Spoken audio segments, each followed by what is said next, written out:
Hi, welcome to my podcast.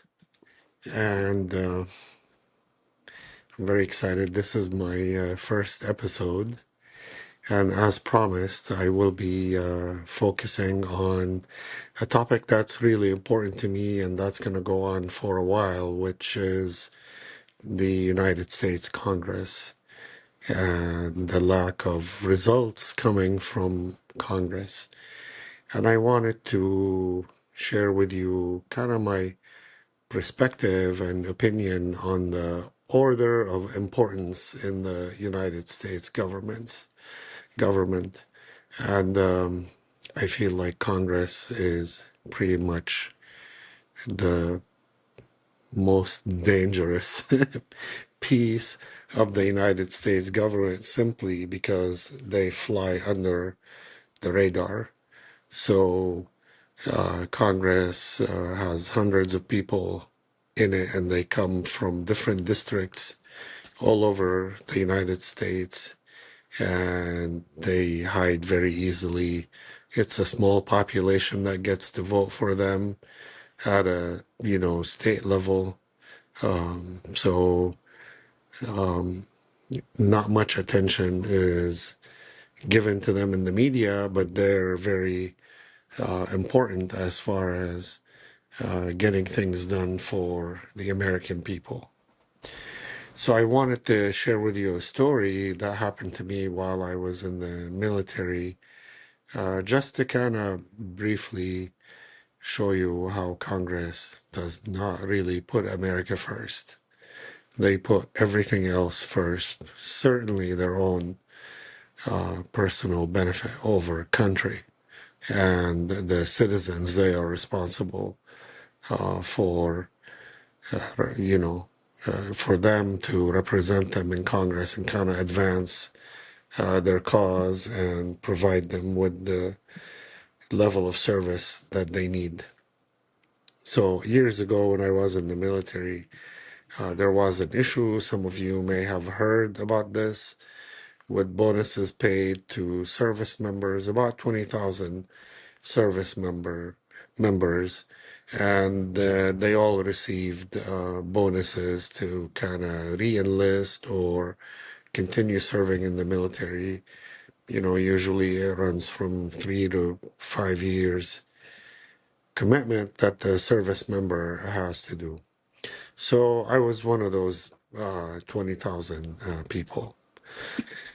What happened is, after we received the bonuses, probably 3 or 4 years after we received the bonuses, in my case, and I fulfilled my obligation, the commitment at the time was 3 years. I fulfilled my obligation, but they decided that after all this time that I wasn't eligible for the money, and they started collecting 20% out of my paycheck when I was in the military, which is a significant amount of money to take out of my income at the time. I have mortgage obligations, a daughter to take care of, and all the other things that exist in everybody's life, all the financial demands that are put on the American citizen, including myself. So to resolve this, it took about 6 years from beginning to end, to be honest with you. Nothing was done quickly. Nothing was done fairly. In the end, they were supposed to return the money or forgive the money and pay restitution or interest if, in my case, they took about 40, I want to say $45,500 out of my income until Congress decided to act on it and then get it resolved. But I did not get an extra penny. And those were money that I received for bonus to stay in longer, and also in the form of a student loan repayment program. The reason I mentioned this incident because it took 6 years. I guarantee you, if a foreign country today asks for foreign aid, the United States Congress members will run to provide that country with foreign aid immediately. Even when this country is drowning in debt, they somehow manage to find the money to give to foreign countries. But they can't give it back to the veterans who unjustly were targeted, 20,000 of them. In this case, people were doing their job, received bonuses, and the amount of money is really not that much. You know, the military is not a place where you're going to get rich from. They don't pay, they actually pay below minimum wage. Their salaries are extremely not competitive at all. So the people that serve in the military out of desire to serve this country, sacrifice for it, and serve its people. They really have no other reason other than that. It's basically duty, honor.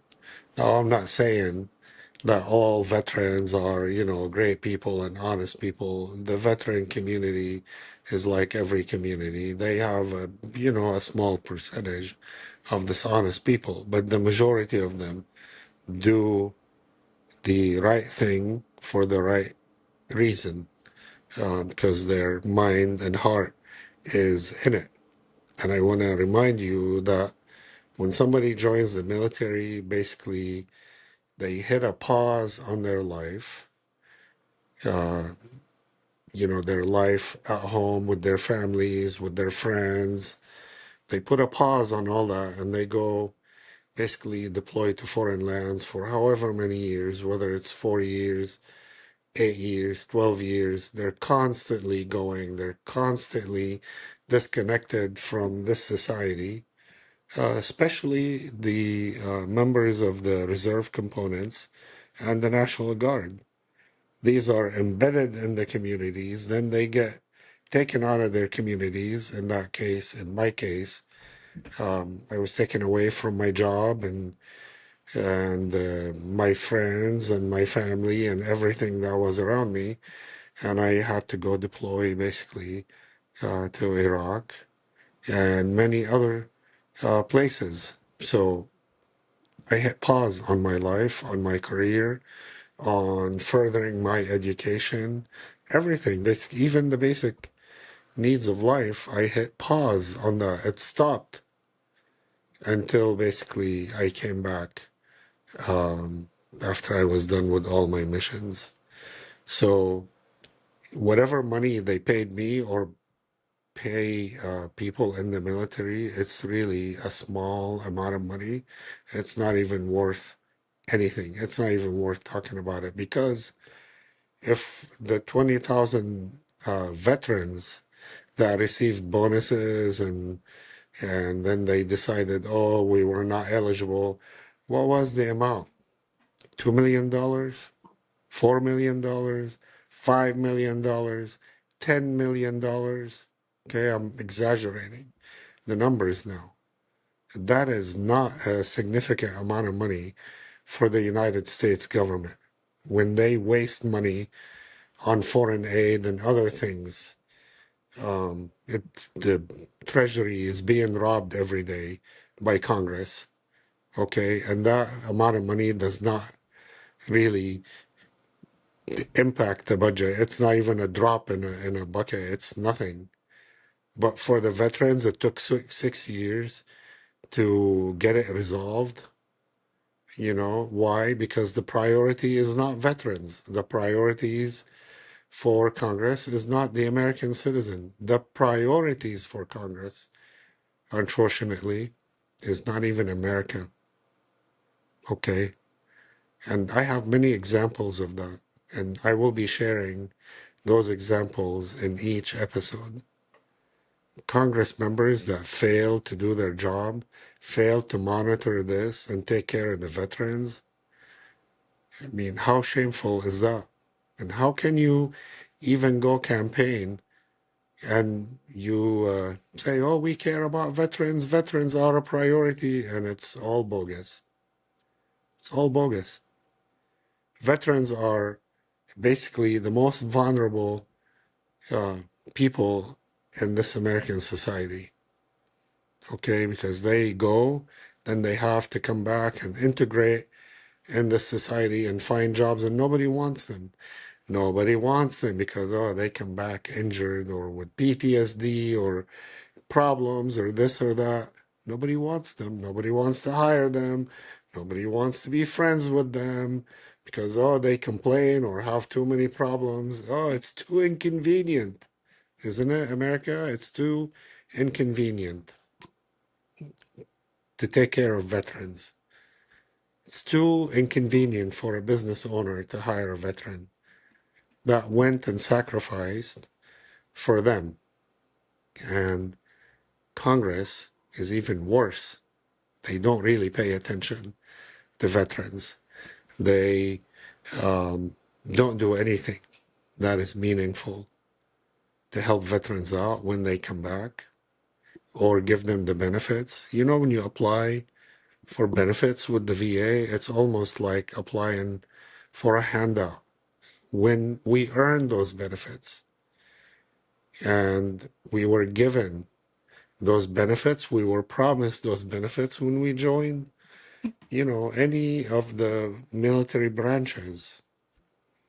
So I want you to look carefully at who you're voting for Congress or your state legislative body or your city council, because those are the most dangerous positions. And those are the most important positions that you will be voting for. Because the President of the United States, okay, is very limited on what he or she can do for you because everything is controlled by Congress. And all the waste comes from and because of Congress or your state legislative body. In the case of California, for example, they are to be blamed for that. It's basically they're out of control, and the results we see in California are terrible, just like the results we see from the United States Congress are terrible. The country is drowning by debt. Nothing's being done about it because you are not their number one priority. And this country that they swore an oath to protect and serve, okay, is not their priority. They have other countries that they love more. And I'm talking about all members of Congress, the ones that are immigrants and became naturalized U.S. citizens are serving in Congress right now, and the ones that were born here. They are no different. Okay, they're all the same. They do the same thing. They look after themselves and they are chasing money for their benefit.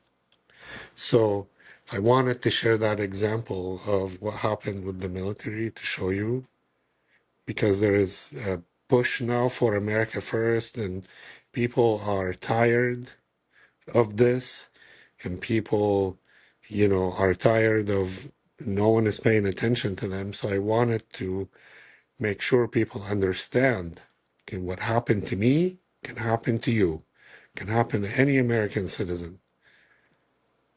And for years, since I came to this country back in '88, I've been hearing, you know, all these things, for example, about, give you one other example, abolish the IRS and have a fixed uh, tax, fixed income tax. So basically, whatever you make, everybody pays, for example, 10% of their income, and we're done. And then you don't have to file taxes at the end of the year because they take it out of your income.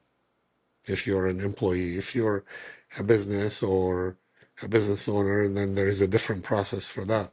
But it's still a fixed tax. It's easier to understand. You make 100,000, you pay 10,000 in taxes, for example. It's very simple.